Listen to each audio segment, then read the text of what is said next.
Welcome, ladies and gentlemen. My name is KidLee, and welcome to the backstory and lore behind Jakku and the Battle of Jakku.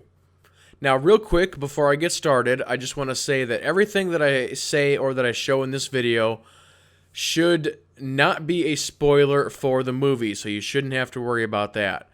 In the past 6 to 8 months, or even the last year, there's been some new books that have been released and some new comics that have been released that tell stories after Return of the Jedi. So a lot of this information is going to be from those sources. And also, I'm going to say here real quick, the footage that you are currently seeing is from Star Wars Battlefront, the Battle of Jakku.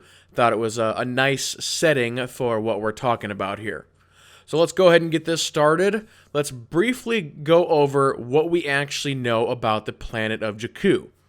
So Jakku is an isolated desert world in the western reaches of the galaxy, with wheel races in the north and mining operations dotting the planet's surface. A few points of interest that you should be aware of. There is the Graveyard of Giants. There's the Gorzan Badlands, and there's the Imperial Weapon Facility. The Battle of Jakku occurred 1 year and 4 days after the Battle of Endor between the forces of the New Republic and the Galactic Empire. The rebels were looking to capture a critical sector in the Galactic War and retrieve intelligence from an Imperial weapons facility on the planet.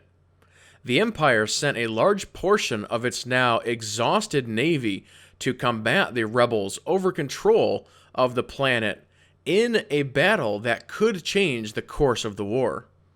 With the Empire's command of many of the galaxy's major shipyards, the rebel forces planned a bold move to capture an Imperial-class Star Destroyer.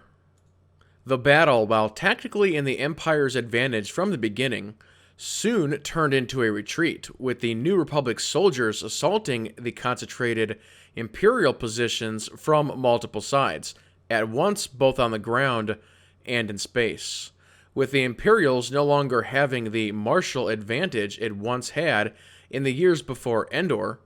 Flawed tactics as much as leadership gnawed away at the Imperial victory.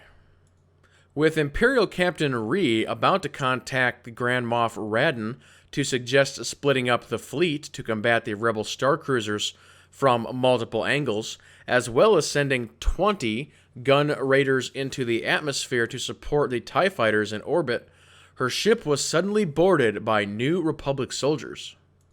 The commander of the vessel attempted to activate the ship's self-destruct, only to discover that the boarders had disabled it.